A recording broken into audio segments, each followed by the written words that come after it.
7번째 시간입니다. 6장 우리 가르침 시대 1부를 시작하려고 합니다. 지난 두 번의 오순절 시대 시간을 통해서 저희는 사도행전 중심의 이런 전반적인 신약 시대의 흐름을 파악해 보았습니다.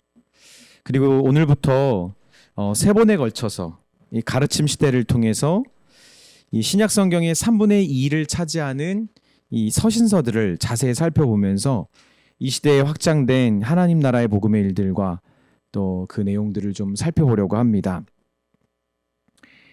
가르침 시대를 대표하는 그림은 두루마리라고 해요. 이 저자가 신약의 네 번째 시대를 가르침 시대로 명한 것은 이때가 구속 역사에서 하나님이 자기 백성을 부르셔서 이방 민족에게 복음을 가르친 그 시대이기 때문이라고 말합니다. 예수께서는 자기를 따르는 자들에게 가서 모든 사람을 제자로 삼아 침례를 베풀고 자기 명령을 모두 순종하도록 가르치라고 지시하셨죠. 이것을 뜻합니다. 또 이것은 그 이사야 선지자가 이야기했던 세상 모든 민족이 살아계신 하나님께 나와 하나님의 길을 배우는 그 말씀의 또 성취이기도 합니다. 그래서 가르침 시대를 우리 같이 시작하려고 합니다. 총 21권의 이 서신서들이 있는데 물론 신약의 모든 성경 책들이 다 서신서이긴 합니다. 엄격하게 말하자면. 그런데 특별히 이제 사도들이 특정한 목적을 가지고 특정 대상에게 편지를 쓴 그 서신서들을 말합니다. 총 21권의 책들이 있죠. 특히 가장 처음 이 1부와 2부, 3부 이 가르침 시대는 각각 7권씩, 그래서 7권 그래서 21권 총 이렇게 다루고 있는데 가장 처음 기록된 서신인 야고보서와 그리고 1차에서 3차까지 진행됐던 사도 바울의 선교 여행 가운데 기록된 이 갈라디아서, 그 다음에 데살로니가 전후서, 그리고 고린도 전후서, 그리고 로마서. 이제 이게 7권이죠. 처음 7권입니다. 이게 가르침 이 시대 일부를 이제 다루는 성경입니다. 2부 가르침 시대는 바울이 로마로 압송되어서 이 가택 연금에 이제 처하게 되잖아요. 그때 기록한 옥중 서신들. 그러니까 에베소서, 빌립보서, 골로새서, 그다음에 여기 있는데 빌레몬서. 그리고 똑같이 옥중 상태에서 기록했지만 또 목회 서신으로 분류되는 이 디모데 전후서, 디도서가 있습니다. 이것이 이제 이 7권이 바로 2부 가르침 시대를 이제 대표하는 성경들입니다. 또 마지막 그 3부에서는 교회를 굳건하게 하기 위해 작성된 이제 다른 저자들의 7편지들입니다. 히브리서, 베드로 전후서, 요한일서, 2서, 3서, 그리고 요한계시록입니다. 그리고 유다서까지죠. 이렇게 이제 7권씩 우리가 3번에 걸쳐서 보려고 합니다. 가르침 시대를 여는 성경과 마지막 그 성경 서신서 그 가르침 시대를 마무리하는 성경은 이제 이 야고보서와 그리고 유다서입니다. 근데 재밌는 것은 야고보서도 J로 시작하죠. 제임스. 그리고 유다서는 주드라고 하는 유다서로 또 J로 시작합니다. 근데 이 두 성경이 이제 가르침 시대를 시작하고 또 마치는 성경인데 둘 다 어디를 향해 쓰는 편지냐면 예루살렘, J죠. 예루살렘을 향해 쓰는 편지입니다. 예루살렘 교회들을 향해 쓰는 편지이기 때문에 우리가 이것을 기억하면 좀 머리에 남을 수 있을까 생각합니다. 우리 272페이지. 그래서 가장 먼저 야고보서를 보려고 합니다.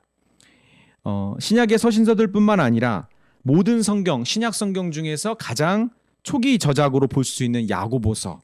야고보서는 12제자 중 하나인 야고보가 아니라 예수님의 형제인 야고보.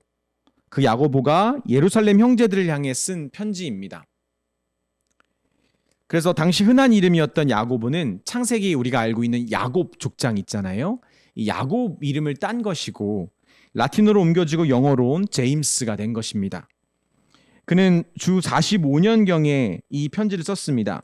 아마도 45년 BC AD죠.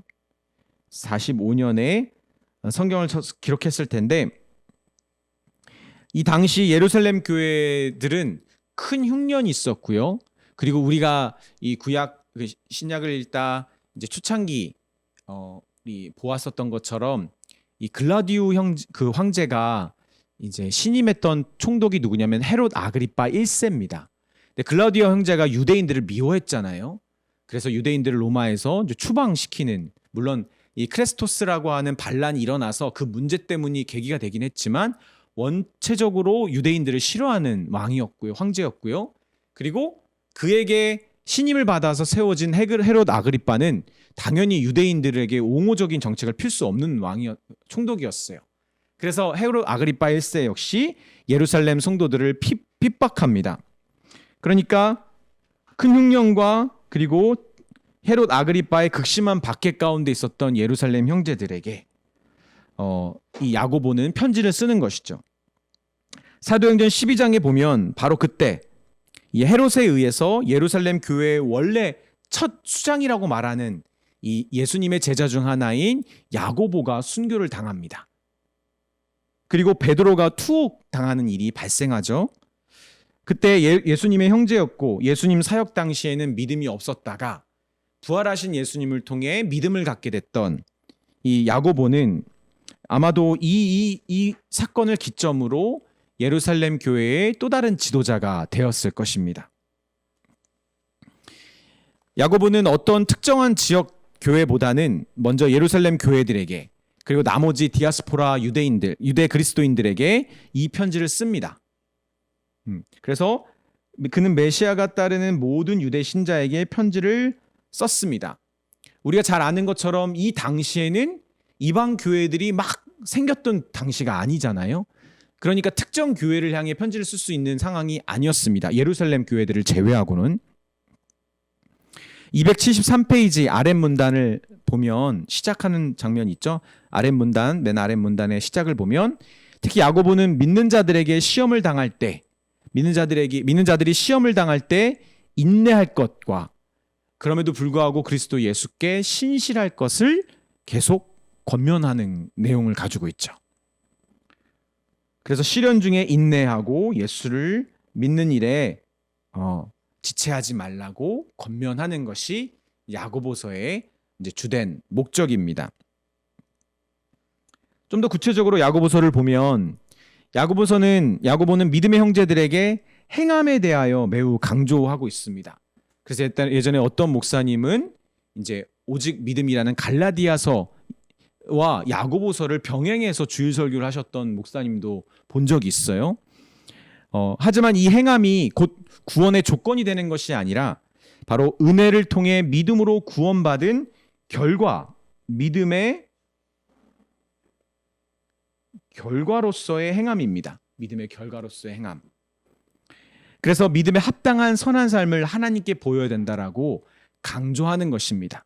왜냐하면 극심한 흉년과, 그렇죠? 여러분, 그렇게 흉년이 들어서면 어떤 문제가 생기죠?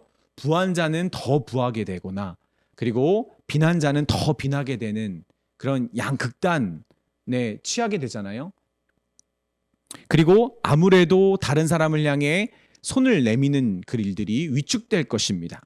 그런데 또 핍박 가운데는 더더욱 그랬을 것입니다. 근데 야고보는 믿음의 형제들은 우리가 은혜로 구원받은 자들답게 믿음의 삶, 선한 삶을 포기하지 말아야 된다고 말하는 것이죠.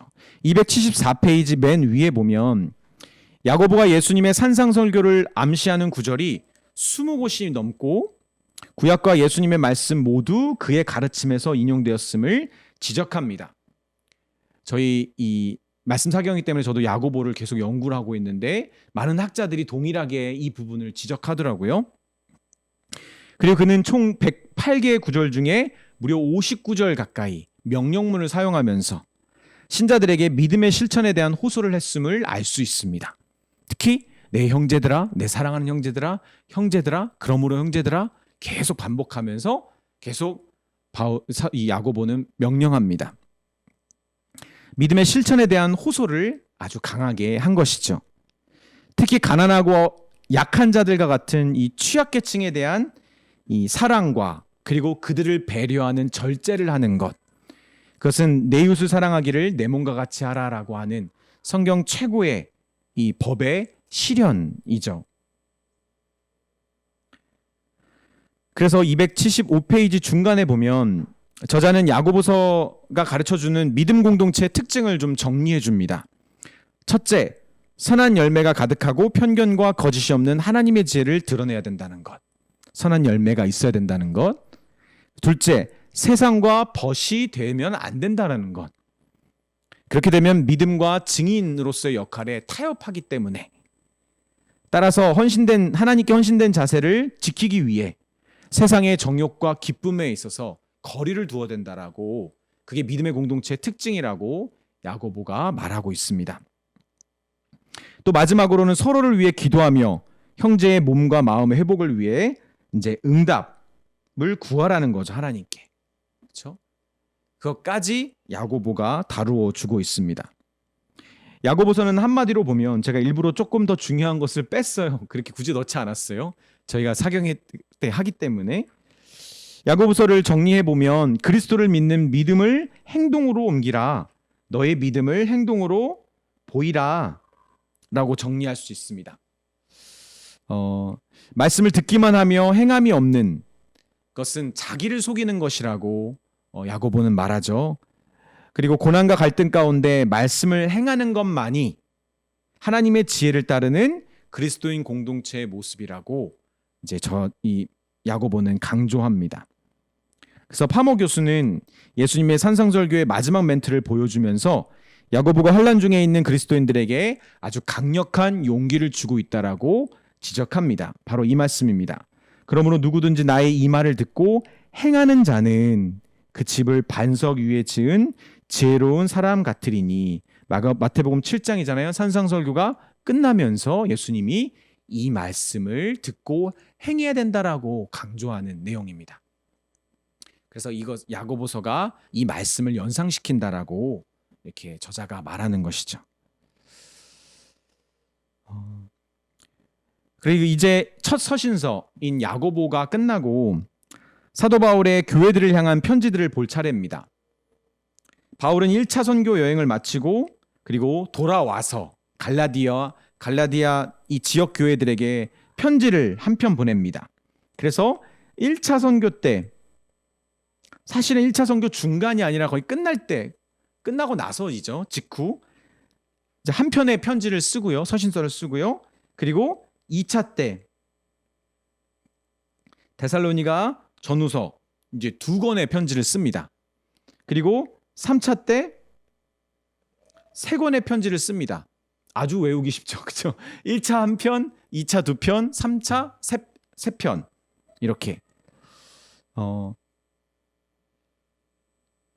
그리고 이 당시에 통치자가 누구였냐면 이 글라디오 황제와 그리고 헤롯 아그리파 1세 아닐까요? 그리고 글라디오 황제 때 그리고 네로 황제 때. 그래서 그리스도인들뿐만 아니라 유대 사회가 아주 위축되었던 그 당시에 이 바울이 지역 교회들을 향해서 썼던 것이죠. 어떤 지역 교회들은 대부분 다 지금 이방 교회들이잖아요. 그렇죠? 이방인들 중심의 교회들에게 사도 바울이 편지를 썼음을 우리는 알 수 있습니다. 276페이지를 보면 갈라디아서가 제일 먼저 등장합니다. 바울과 바나바의 1차 선교 여행이 끝난 다음에 시리아의 안디옥에 돌아왔을 때쯤 사도 바울은 자기가 세웠던 여러 이방 교회들에게 이상한 기류가 있다는 것을 이제 알게 됩니다. 유대주의자라고 부를 수 있는 이 거짓 선생들이 교회를 찾아와서 이방인 그리스도인들에게 이 유대인들의 할례를 요구하면서 하나님의 백성의 조건으로서 제시했던 것이죠. 이 파모 교수는 유대인 그리스도인들의 입장을 파악하는 게 이 문제를 다가서는 힌트가 된다라고 말하거든요. 그들은 자신들의 성경 이해와 전통의 중요성, 그리고 열성 유대인들의 위협 가운데 유대인 그리스도인들이 그때 회심한 거잖아요. 자기 동족의 위협도 있고요. 그러나 여전히 자기는 율법을 중요하게 생각하고 유대의 전통도 중요하게 생각하는 상황 속에서 이제 그리스도인이 된 거잖아요.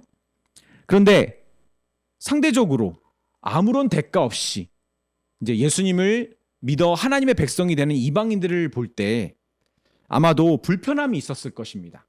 유대인 그리스도인들이 보기에는. 하지만 이런 가르침은 잘못된 것이죠. 그리스도가 죽으심으로 홀로 이루신 것들을 이제 저자의 말인데 모호하게 만들고 그리고 모든 사람에게 해당하는 복음의 필요성을 부정하는 결과를 가져온다고 저자는 지적합니다. 그리고 277페이지 중간을 보면 이에 대한 답으로 사도 바울이 예루살렘 의회 사도행전 15장에 나오는 공의회가 있잖아요. 그 공의회 직후인 주 48년경 수리아의 안디옥에서 열정적으로 자기의 첫 편지를 썼다라고 말합니다. 근데 저는 여기서 저자와 좀 다른 입장을 가지고 있어요. 갈라디아서가 예루살렘 공식 회의 직후가 아니라 이 회의가 왜 열렸죠? 이제 시리아 안디옥 교회가 이제 예루살렘 사도들에게 도움을 요청하잖아요. 지금 이방 교회들이 난리가 났다. 지금 이방인의 할례 문제 때문에 뭔가 이거에 대한 이제 예루살렘 교회의 입장을 좀 정리를 해줘야 될 것 같다라고 해서 바울과 바나바 그리고 실라를 대표로 디도를 보내잖아요. 예루살렘으로. 그래서 거기서 회의를 하고 베드로가 한마디 하고 야고보가 정리하고 그리고 예루살렘 교회가 정한 규범 할례 문제를 더 이상 이방인들에게 요구하지 말고 그러나 가난한 사람들을 도와주는 것 그리고 이방 우상에 쓰인 음식을 회당의 근처에서 먹지 않는 것에 대한 규범을 만들어서 이제 이방 교회들에게 전해주어서 교회를 이제 강건하게 하자라고 결론이 난 것이 예루살렘 공의회입니다. 그런데 저자는 물론 두 가지 학설이 있는 거예요. 저자는 이 공의회가 끝나고 갈라디아서를 썼다라고 이제 보고 있는 건데 이제 저는 이제 다른 입장을 취합니다. 갈라디아서는 이 공의회 시작하기 전에 이제 안디옥에서 바울이 작성했을 가능성이 전 높다고 봅니다. 왜냐하면 만약에 이 예루살렘 공의회가 끝난 후라면 바울이 반드시 갈라디아서에서 그 내용을 적었을 것입니다. 그것이 이제 가장 저는 결정적인 부분인 것 같고 또 다른 문제들도 있지만 어쨌든 저는 그쪽을 좀 더 지지하는 편입니다. 분명한 것은 옛 언약에 따른 이방인들에 대한 이 할례 요구는 당시 갈라디아 지역 교회들뿐만 아니라 시리아의 안디옥 그리고 예루살렘에까지 퍼져 있는 큰 문제였습니다. 그래서 1차 선교 여행으로 이 갈라디아 지역에 복음을 전하면서 교회를 세웠던 사도 바울은 이것에 대해서 격양된 어조로 편지를 썼던 것이죠. 278페이지 윗문단을 보면 이 저자가 갈라디아서 구조를 설명해 주잖아요. 1장과 2장은 바울이 직접 가르치고 경험했던 오직 믿음의 복음에 대해 설명하고 3장과 4장은 갈라디아인들이 바울에게 배우고 경험했던 복음에 대해 그리고 5장 6장은 그들이 배우고 경험한 대로 굳게 서서 성령의 능력 가운데 그리스도의 은혜의 복음을 살아낼 것을 바울은 권고합니다. 그래서 6장까지 생각해 보면 1, 2장은 자기가 경험한 복음 그리고 3, 4장은 그들이 바울에게서 배운 복음 그리고 5, 6장은 그것을 통해 그들이 성령 가운데 은혜의 복음을 살아내야 될 것에 대한 주문 이렇게 갈라디아서를 썼던 것이죠. 특히 갈라디아서 이 가르침을 좀 더 자세히 보자면 율법의 행위로서는 하나님의 진노를 일으킨다는 것 심지어 이스라엘 조상이라고 불리는 아브라함 역시 율법 있기 전부터 오히려 믿음으로 의롭다 하심을 받았다라는 것 성령으로 이루어진 새 언약의 공동체는 오직 그리스도를 믿는 믿음으로 규정된다는 것 그래서 유대인과 이방인이 그 믿음 안에서 하나가 된다는 것을 이제 갈라디아서는 가르쳐 줍니다. 그래서 그리스도 안에서 하나 되게 하시는 그리스도의 영인 성령을 따라 맺는 열매들 그래서 육체의 정욕과 탐심을 십자가에 못 박고 그리고 사랑으로 역사하는 믿음을 따라 율법을 완성하는 것 그것을 갈라디아서가 주로 가르쳐 주는 것입니다. 그래서 갈라디아서는 그리스도 예수 안에서 그 어떤 것도 중요하지 않고 무엇보다 오직 믿음으로 사는 새 사람이 되는 것만 중요하다라고 사도 바울이 아주 강하게 못을 박습니다. 그렇죠? 할례 시도 무할례 시도 아무것도 아니라도 오직 새로 지음 받은 것만이 중요하다. 그래서 저자는 갈라디아서의 요약문을 소개하죠. 그리스도 외에 다른 복음은 없다. 근데 저자가 핵심 구절도 추천했는데 저는 조금 더 이 구절을 더 추천하고 싶습니다. 바로 갈라디아서 2장 20절이고요. 또 21절까지가 중요한 것 같아요. 그래서 이제 내가 육체 가운데 사는 것은 나를 사랑하사 나를 위하여 자기 자신을 버리신 하나님의 아들을 믿는 믿음 안에 사는 것인데, 그래서 내가 하나님의 은혜를 패하지 아니하노니 만일 의롭게 되는 것이 율법으로 말미암았으면 그리스도께서 헛되이 죽으셨다. 그리스도가 헛되이 죽으셨느냐? 아니다. 우리는 율법으로 의롭게 되는 것이 절대 아니다. 오직 믿음으로, 그리스도와 연합하여 믿음으로 의롭게 된 것이다. 이것을 기억했으면 좋겠습니다. 네. 또 이방인의 할례 문제에 대한 이 예루살렘 회의의 공식적인 결론이 나고 나서 그 규범을 전하기 위해 바울은 실라와 함께 제2차 선교 여행을 떠납니다. 성령님의 강권적인 인도로 가게 된 곳이 있잖아요. 원래는 소아시아로 가려고 했다가, 아니면은 이 비두니아나 북부 갈라디아 쪽으로 가려다가 성령님이 마게도니아로 이끌어 가십니다. 그 마게도니아의 중심 도시인 데살로니가로 간 것이죠. 이 도시의 복음 사역은 매우 성공적이었습니다. 짧은 기간이었지만. 그런데 이 데살로니가 지역에 유대인들이 아주 극심한 극성주의자들이었어요. 그래서 그들 때문에 선교팀은 데살로니가를 아주 급히 떠나야만 했습니다.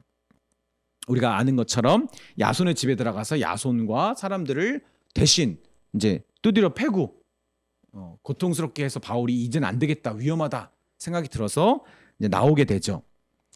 이후 사도 바울은 실라와 디모데를 통해 데살로니가의 기쁜 소식을 듣게 됩니다.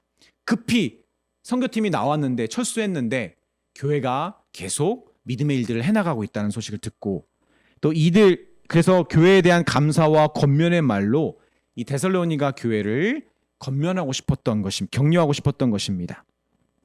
그래서 사도 바울은 이 편지에서 비록 이 사역자들이 교회가 세워진 뒤 얼마 되지 않아서 떠났지만, 그리고 유대인들로부터 심한 핍박을 받았지만, 이 유대인들이 계속 바울을 쫓아오거든요. 아덴까지 쫓아오거든요.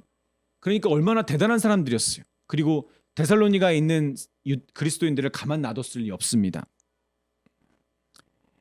근데 그런 어려움 속에서도 믿음 안에 교회를 세워갔던 그들을 칭찬합니다. 이는 그들이 성령의 기쁨으로 말씀을 받았다라는 것을 사도 바울이 강조하거든요. 그래서 극심한 반대가 있었지만 디모데가 고린도에 있는 교회 바울에게 보고했고 편지를 씁니다. 제일 먼저 드러나는 것이 너희들이 정말 말씀을 기쁨으로 받았구나, 네, 라고 강조합니다. 그리고 그들에 대한 믿음의 소문이 널리 퍼지면서 그들이 참 하나님을 섬기는 공동체가 되었다라는 것을 인정해 줍니다. 그리고 오랜 기간이 아니었지만 바울과 선교팀이 그들에게 보여주었던 이 복음의 진실한 일꾼들의 모습을 다시금 그들에게 생각나게 해줍니다. 그래서 그 표현이 강조되거든요. 너희들이 주와 우리를, 말씀을 전한 우리를 본받아. 너희들이 하나님과 예수님과 말씀을 전하는 우리들을 본받았다라고 하는 표현이 강조되거든요. 그래서 그들의 이 본받는 모습들을 칭찬합니다. 그리고 다시 기억나게 해줍니다.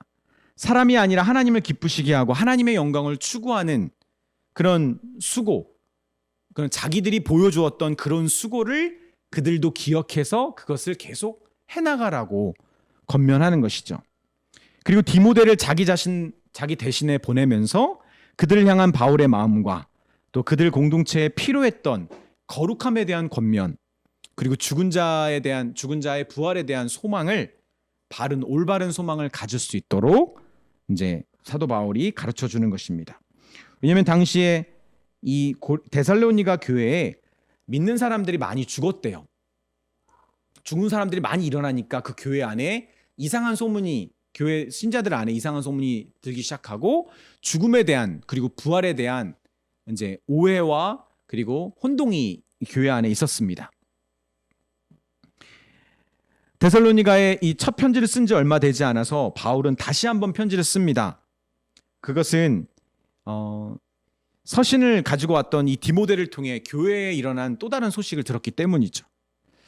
이 데살로니가 내에 핍박이 더욱 거세졌고, 그리고 예수님의 날이 이미 왔다라는, 그러니까 종말이 이미 왔다라고 하는 그런 잘못된 종말론의 가르침을 가지고 이 데살로니가에 들어온 사람들이 있었던 것이죠. 그래서 데살로니가 교인들은 대부분 초신자들이었잖아요. 어린아이 같은 교회였어요. 그들은 크게 두려워하면서 교회 안에 위축되는 모습이 있었던 것 같습니다.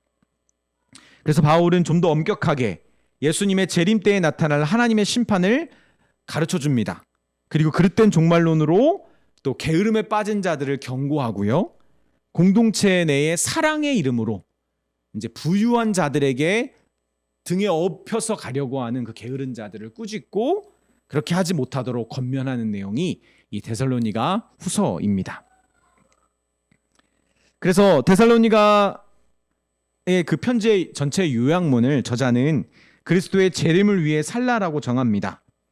그래서 데살로니가 이 젊은 교회들이 이 그리스도를 믿음으로 이 복음에 반응하면서 진정한 회심을 한 만큼 하나님과 서로에 대한 새로운 사랑을 나타나면서 예수님의 재림을 바라는 소망으로 또 그들이 그 자리를 지킬 것을 권하는 것이 데살로니가 전후서입니다.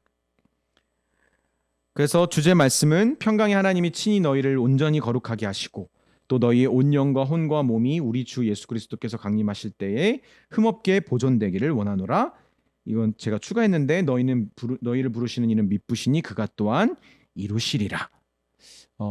참 순수하고 어린아이 같지만 어린아이기에 오히려 더 있는 그대로 받아들였던 그런 데살로니가 교회의 성도들에게 참 어울리는 말씀인 것 같아요. 그래서 이 말씀을 가지고 이 믿음을 지켰을 거라 생각합니다. 바울은 1년 반을 고린도에 머뭅니다. 그리고 데살로니가 교회에게 편지로서 이제 권면하는 시간도 가졌던 것이죠.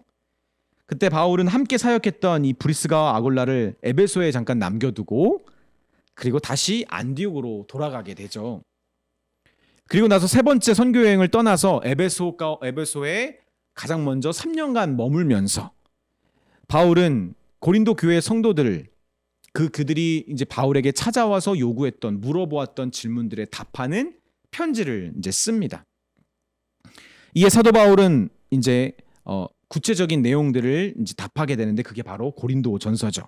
그래서 고린도전서는 이제 아마 4번 혹은 5번의 편지가 오고 갔던 것 같아요. 그래서 고린도 성도들이 먼저 편지를 쓰고 바울이 답장을 보내는 게 이제 고린도전서죠. 그렇죠? 그리고 나서 이제 사도 바울이 이제 방문을 합니다. 그리고 다시 또 편지를 씁니다. 근데 그 들어올려오는 소식은 좋지 않았어요. 사도 바울이 다시 편지를 쓰는 게 고린도 후서입니다. 그렇죠? 이렇게 오고 가는 편지들이 상당히 있었던 것으로 보입니다. 바울은 교회의 분열과 바울의 사도권의 문제 그리고 세상과 타협하고 있는 주요 문제들을 이제 적어서 보내는데 과거에 그 고린도에서 그 바울 대신 매질을 당했던 이제 회당장 소스데네라는 사람이 있었어요. 근데 그 사람과 함께 고린도전서를 기록했다라고 바울이 인사에 소개를 하거든요. 근데 지금 바울에게 소스데네가 있다라는 것은 그것은 무슨 말일까요? 아마도 누구보다 고린도 교회의 상황을 정확하게 파악하고 답장을 보내고 있다라는 증거가 될 것입니다. 그렇죠? 고린도 출신 고린도 교회 소속인 소스데네가 같이 있다라는 것은 이것은 정확하게 바울이 오해하지 않고 편지를 쓰는구나라고 우리가 생각할 수 있는 것이죠. 289페이지 맨 밑에 문단 시작을 보면 바울의 주된 관심이자 고린도 교회가 다뤄야 될 첫 번째 문제에 대해서 바로 분열과 하나됨인 것을 우리는 알 수 있습니다. 교회 내에 지지하는 사역자들을 따라서 당파가 이제 이루어지고 바울을 따르는 자, 아볼로를 따르는 자, 그리고 그리스도를 나는 그리스도만 따른다고 하면서 사실은 아무도 따르고 있지 않은 사람들. 이런 사람들이 이제 나눠져 있었던 것으로 보여요. 그들은 실상 아무런 가르침을 따르고 싶지 않았던 사람들이죠. 그러나 바울은 사람의 지혜를 따르는 것은 십자가의 도를 따르는 자들에게 미련한 것이라고 밝힙니다. 그래서 교회의 분열, 사실 이 분열은 지도자들에 대한 문제였어요. 그리고 그의 사도권, 권한, 그리고 주요 문제들. 그래서 290페이지 맨 윗 문단을 보면 하나님의 어리석음이 사람의 지혜보다 낫고 하나님은 약하고 천한 자, 경멸받기 쉬운 자를 택하셨음을 사도 바울은 강력하게 설파합니다. 이걸 왜 이렇게 얘기할까요? 너희들이 그렇게 추종하는 지도자들, 걔네들 아무것도 아니야. 나도 그렇고 아무것도 아니야. 그 사실은 고린도전서를 쭉 보면 앞에 초반부의 많은 부분을 할애해서 사도 바울은 이제 지도자들 그리고 그리스도의 일꾼 사역자들에 대한 이제 오해를 바로잡으려고 많이 부단히 노력합니다.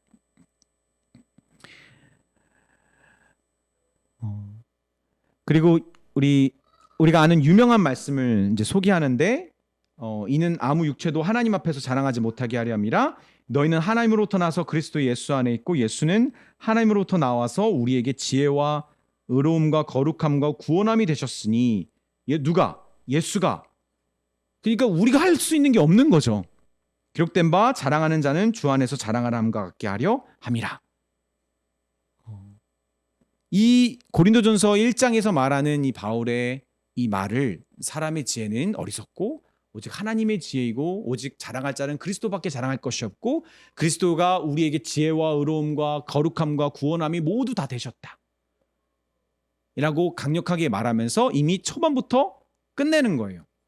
그러니까 지도자들 추종하는 것은 매우 어리석은 거야. 바울은 계속해서 하나님의 일꾼인 자기 자신과 사역자들에 대한 오해를 바로잡아 주려고 합니다.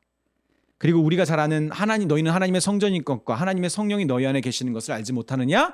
그리고 하나님의 성전을 더럽히지 말라라고 말하잖아요. 사실 그 말씀의 맥락은 뭐죠?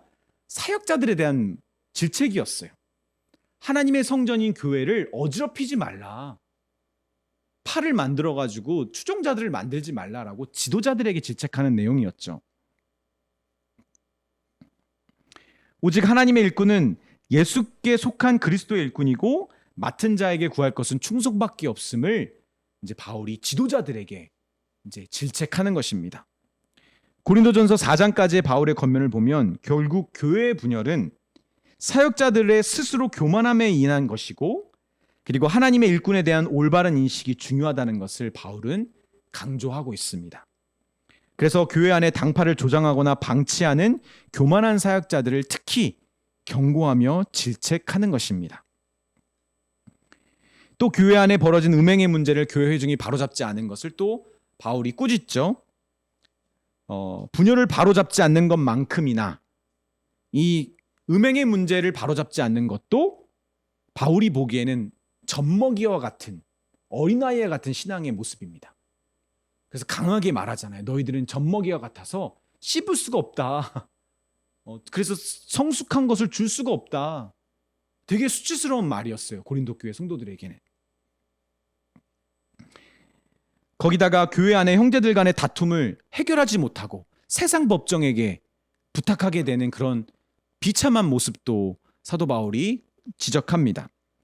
결혼과 독신과 우상 제사에 쓰인 음식, 주의 만찬에 대한 올바른 이제 재정, 그리고 성령의 은사 문제 등 여러 교회 문제들을 사도 바울은 다뤄줍니다. 그래서 학자들은 반드시 이 문제들에 대한 고린도 교회의 요청이 있었을 것이다라고 보고 있습니다. 이 문제를 어떻게 해야 됩니까? 이 문제가 있는데 이거에 대한 해결책을 알려주십시오. 291페이지 위에서 6번째 줄을 보면 네. 이 파모 교수는 그리스도인들이 무엇이든지 할 수 있는 권리를 행사하는 것보다 다른 사람을 더 귀하게 여기는 문제를 이제 바울이 지적한다고 말합니다. 무엇이든지 복음을 전하고 복음이 열매 맺기 위해 그들은 무엇을 하든지 다 하나님의 영광을 위해 해야 된다는 것이죠. 이는 성령의 은사와 방언, 예언과 더불어서 교회의 하나됨과 질서를 세우는데 가장 중요한 겁니다. 자기의 자유와 권한을 서로를 위해서 포기하는 것. 교회 하나됨과 질서를 위해 필요하는 것이죠. 마지막으로 고린도 교회에게 쓴 첫 번째 편지에서 사도 바울은 죽은 자가 다시 살아나는 육체의 부활이 있을 것을 또 강조합니다. 분명 예수님이 다시 살아나신 부활이 있었기 때문에 믿는 자들이 부활이 보장되는 것이죠. 그리고 부활이 있기 때문에 이 세상에서 고난과 핍박을 받아 육신이 후패하는 삶도 가치가 있다는 것입니다. 바울은 이 편지를 통해 고린도 교회가 이 문제들을 바로잡기를 간절히 바랬어요.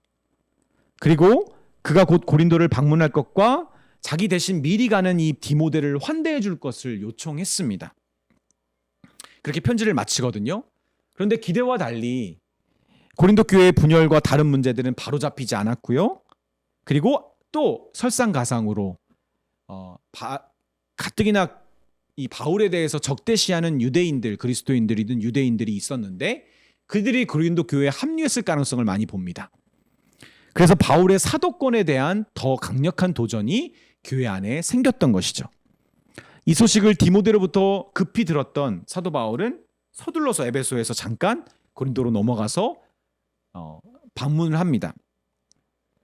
이것을 고통스러운 방문이라고 우리 칭하기도 하는데 학자들이 그 방문을 통해 바울은 고린도 교회 성도들에게 아주 수치스러운 대접을 받습니다. 근데 바울은 거기서 그들과 싸우지 않고 그 공동체를 위해 급히 교회를 떠나가고 대신 쓰라린 편지라고 하는 또 고통스러운 편지, 눈물의 편지, 쓰라린 편지라고 하는 편지를 써서 그들이 회개해야 될 것을 엄숙히 경고하는 권면을 적어서 보냅니다. 그리고 바울은 에베소를 떠나 마게도냐에 도착했을 때 고린도 교회가 이 쓰라린 편지로 말미암아 회개했다는 소식을 이제 듣습니다. 그리고 기뻐합니다. 그리고 다시 그들을 방문해서 그 교회를 온전케 해줄 것을 바울이 설명하면서 고린도 교회와 바울의 온전한 만남을 위해 이제 편지를 쓰는 것이 바로 고린도 후서입니다. 292페이지 밑에서 5번째 줄 보면 밑에서 5번째 줄 292페이지 그리스도라는 보배를 자랑하며 질그릇일 뿐인 그리스도의 일꾼과 그 일꾼의 진정한 사역은 그리스도에 대한 사랑으로 이루어진다는 것을 강조합니다. 그래서 더 이상 자신을 위해 살지 않고 오직 우리를 대신해서 죽으시고 다시 살아나신 예수님을 위해 산다는 것을 이제 바울이 강조하는 것이죠. 그래도 고린도전서에서 애매모호한 관계 가운데 어려운 문제들 가운데 있었던 사도 바울과 고린도 교회의 조금 멀어진 그 관계가 조금 가까워지니까 사도 바울은 조금 더 속 얘기를 하는 것 같아요. 더 얘기해주고 싶은 성숙한 이야기들을. 즉 스스로 부유한 자가 아니라 그리스도 안에서 부유한 자, 자기의 약함을 그리스도의 강함으로 드러내기를 기뻐하는 것, 그것이야말로 우리 그리스도인들의 일꾼에게 최상의 가치라고 사도 바울은 고린도후서에서 이제 가르쳐 줍니다. 그래서 고린도후서 요약 구절은 모든 일을 그리스도의 영광을 위해 하라라고 저자가 정했습니다. 특히 하나님의 사역자는 더욱 이 일에 더 신중히 또 주의하여 힘써야 되는 것이죠. 그래서 고린도전서를 보면 교회의 사역자가 얼마나 중요하고 사역자에 대한 바른 인식을 갖는 것, 사역자 스스로가 특히 얼마나 중요한 것인지에 대해서 경각심을 갖게 됩니다. 교회의 분열을 조장 혹은 방치했기 때문이죠. 294페이지를 보면 주 57년경에 바울이 고린도를 다시 방문했을 때 좋은 마음으로 방문했겠죠, 당연히. 그의 마지막 편지를 통해 교회가 회복됐음을 확인하게 됩니다. 그리고 3개월간 고린도 교회 성도들과 아주 좋은 시간을 갖습니다. 교회의 지지와 사랑을 사도 바울이 받게 된 것이죠. 근데 사실 이미 에베소 교회에서 3년간 사역하면서 바울은 목회자를 통한 이 말씀의 능력과 역사를 풍성히 경험했습니다. 4년 동안 말씀을 풍성히 가르치면서 말씀으로 교회가 이렇게 성장한다는 것을, 열매 맺는다는 것을 바울은 경험했던 것이죠. 근데 그때 바로 그 에베소 교회에 있을 때 바울이 성령을 통해 예루살렘에 갔다가 자기가 로마로 가야 된다는 것을, 로마를 넘어 또 땅끝까지 가야 된다는 그 마음을 받게 됩니다. 그렇죠? 에베소에서. 그래서 사도행전 19장 21절에 한글 성경에는 in the spirit이라는 말이 없는데, 누락되어 있는데, 이 일 있은 후에 바울이 마게도냐와 아가야를 거쳐 예루살렘에 가기로 작정하여 이르되 내가 거기 갔다가 후에 로마도 보아야 하리라 하고, 이 에베소에서 풍성한 시간을 보낼 때 바울에게 성령 하나님이 이런 마음을 주셨어요. 또 그는 고린도 교회를 가서 3개월 동안 목양하면서 목양을 통해 교회가 어떻게 회복되는지도 경험했잖아요. 그렇죠? 그래서 하나님의 새 언약 공동체가 이렇게 귀한 거구나라는 것을 그는 더욱더 보았을 것입니다.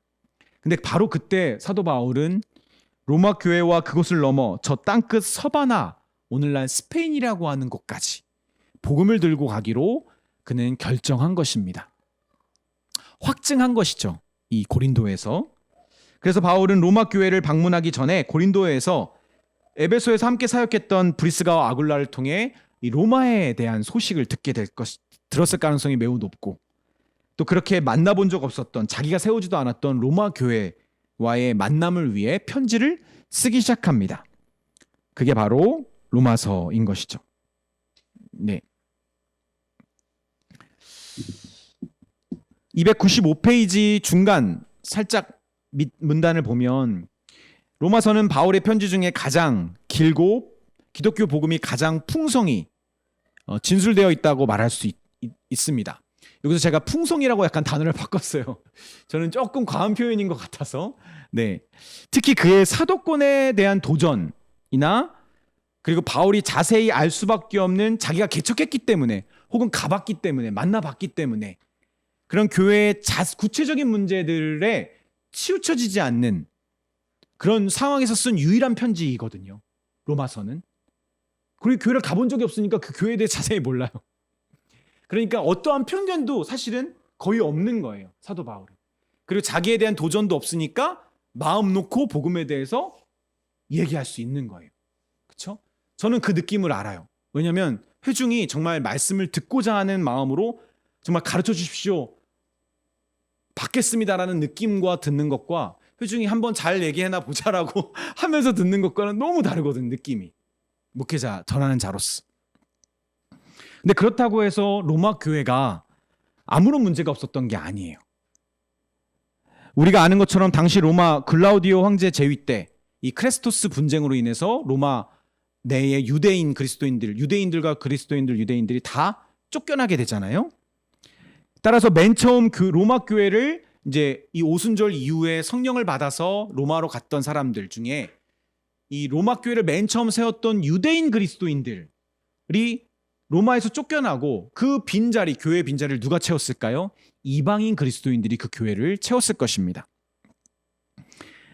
그리고 글라우디오가 죽고 추방령이 풀려나서 유대인 그리스도인들이 돌아오게 되니까 이 교회 내에 이미 이방인 그리스도인들이 교회의 주축이 되어 있었던 것이죠. 그래서 그 후부터 이방인 그리스도인들과 유대인 그리스도인들 간의 주도권의 갈등이 이 로마 교회 가운데 상당히 있었습니다. 그래서 이것을 전해들은 바울은 그들을 회심하게 했던 기독교 복음을 다시 한번 재정립해주면서 복음으로 그 교회의 질서를 바로잡으려고 했던 것, 이것이 로마서 내의 이 내용입니다. 그래서 로마서 내용을 좀 더 자세히 보면, 로마서는 무엇보다 복음에 나타난 하나님의 의를 강조하죠.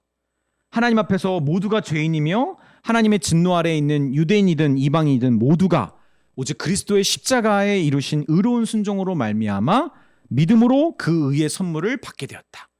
의의 선물을 모두가 다 받게 되었다. 믿음으로. 298페이지 맨 밑에서 한 7번째 줄 정도인데요. 파머 교수가 이신칭의에 대해서 언급합니다. 기독교 신학의 가장 보배이며 이를 통해 믿음을 제외하고 십자가에 무엇을 더하든지 십자가를 약화시킴을 지적합니다. 믿음을 제외하고는 제가 추가한 거예요. 네, 십자가에 더하면 아무것도 더할 수 없어요. 뺄 수도 없고요. 당연히 아무것도 도우면 안 돼요. 믿음 빼고는. 믿음은 십자가를 더 부각시켜 주니까. 따라서 아브라함과 다윗 또한 믿음으로 구원받았음을 강조해 줍니다. 그래서 유대인들의 높아진 특권과 그리고 자격을 낮추려고 합니다. 그렇죠? 이 얘기를 들은 로마 교인들은, 이방인 교인들은 얼마나 좋았을까요? 그것 봐, 유대인들 아무것도 아니잖아. 근데 바울이 그것만 얘기하나요? 아니죠. 그러나 동시에 이방인이 교만할 수 없는 이유에 대해서 사도 바울은 이야기합니다. 이 복음의 의는 먼저 유대인으로부터 났다라는 거. 그리고 그들은 참 감람나무에 접붙여진 돌 감람나무에 불과하다라는 것을 똑똑히 알도록 해서, 그렇죠? 무언가 좀 내세우려고 했던 이방인 그리스도인들을 또 그들 또한 낮추려고 합니다. 그렇죠?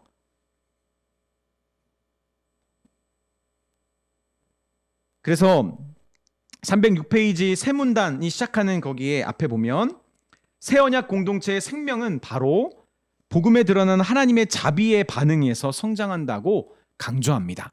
그렇죠? 그러므로 하나님의 모든 자비하심으로 말미암아 내가 권하노니, 로마서 12장 1절 2절 내용이죠.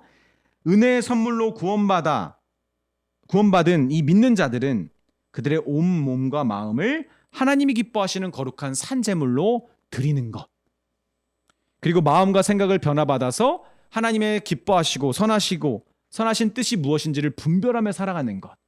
사도 바울이 그것을 뭐라고 하죠? 로마서 12장 1절에 그것이 바로 영적 예배니라. 사실 그 원문을 따르면 뭐죠? 합당한, 마땅한, 이치에 맞는 예배다. 은혜 받은 자로서, 그리고 하나님의 자비하심을 받은 자로서 마땅한 예배다. 307페이지 맨 위부터 보면 서로 사랑해서 율법을 성취하는 새 언약의 성도들의 예를 또한 사도 바울은 소개해 줍니다. 그리고 마지막으로 바울의 선교 목적을 표명합니다. 서바나로 내가 가려고 한다. 다시 한번 너희들을 방문해서 서바나를 가려고 한다. 그리고 땅 끝까지 복음을 전하는 일을 가르쳐 주면서 로마 교회에게, 로마서 16장 마지막 장을 보면 로마 교회에게 인사 나누기를 원하는 27명의 이 선교 동역자들의 이름을 호명해 줍니다. 그래서 이 이름들을 보면 이 308페이지 맨 위죠. 하나님의 새로운 인류가 교회에 드러났음을 반영한다고 저자가 지적합니다. 이들은 유대인이고 이방인이고 남자고 여자고 자유인이고 종이라는 거죠. 그 이름들을 쭉 보면. 그래서 로마서를 요약하자면 그리스도 안에서 하나님의 의로우심을 말하고 있다. 그래서 모두 그리스도 안에서 우리는 다 하나가 되고 이제 우리의 출신과 신분과 자격과 특권은 다 십자가 앞에서 의미가 없어지는 것. 그래서 우리를 하나 되기에 충분한 복음, 하나님의 의로우심이 나타나는 그리스도 십자가 복음을 로마서를 통해 우리에게 알려줍니다. 제가 빠르게 쭉 넘어왔는데 내용을 볼 때 상대적으로 고린도 후서가 약간 이렇게 자세한 설명이 좀 적었던 것 같고요. 이 책에서 내용을 볼 때. 그리고 로마서는 이렇게 로마서의 구조보다는 그냥 내용 중심으로 강조점만 이야기했던 것 같아서 조금 아쉬웠지만 어차피 그렇게 돼 있다 할지라도 시간 관계상 다 못했을 것 같긴 해요. 근데 로마서도 상당히 그 흐름이 되게 중요한 것 같아 보였거든요. 제가 연구해 볼 때는. 그래서 대부분의 이 바울의 서신서들은 매우 조직적이고요. 그리고 편지이기 때문에 당연히 기승전결이 있고요. 흐름이 있습니다. 그래서 그것을 따라서 좀 어떤 마음으로 이것을 전하는지를 추적해 보면 조금 더 우리가 성경을 읽을 때 풍성할 것이라고 생각합니다. 자, 마무리하면서 저희는 함께 기도했으면 좋겠는데요. 철저히 이 자기의 모든 것을 위해, 모든 것을 다 바쳐서 복음을 위해 사도 바울은 25년, 거의 30년간 사역했습니다. 액티브한 사역이요. 근데 복음을 위해 살았지만, 근데 바울의 사역을 보면 마치 예수님처럼 자기의 뜻을 따라 살아갔던 게 아닌 것처럼 보여요. 그러니까 하나님의 뜻을 따라 살아가는 것처럼 바울의 사역의 발자취를 보면 보이고요. 그리고 자기 뜻대로 된 게 별로 없어요. 사도 바울 생각보다. 심지어 자기가 세웠던 교회들까지 바울은 계속 자기와 의도치 않게 자기의 의도와는 다르게 또 억울하고 오해받고 많은 어려움 가운데에서 끌려다닌 것처럼 보입니다. 그런데 저희가 인간적으로 볼 땐 그런 삶이 불행한 것처럼 보지만 저는 진짜 하나님의 일꾼의 모습이 아니었나라고 저는 생각해 봅니다. 그래서 저희 이 시간 같이 기도할 때 우린 자꾸 자기중심적인 삶, 내가 주도하고 내가 계획한 대로 이루어지는 삶이 하나님의 일꾼다운 삶이라고 우리는 착각할 때가 있는데 저 역시도 하나님 오히려 정말 누가 보기에도 정말 하나님의 이끌림을 따라 때로는 다른 사람의 문제와 상황에 따라 이제 끌려가는 삶이 오히려 그리스도의 복음을 위한 삶일 수 있겠구나라는 도전을 받으면서 하나님 우리가 그런 삶으로 나아간다 할 때 우리가 하나님께 순종하며 또 반응하는 저희가 되게 해달라고 잠깐 기도하겠습니다.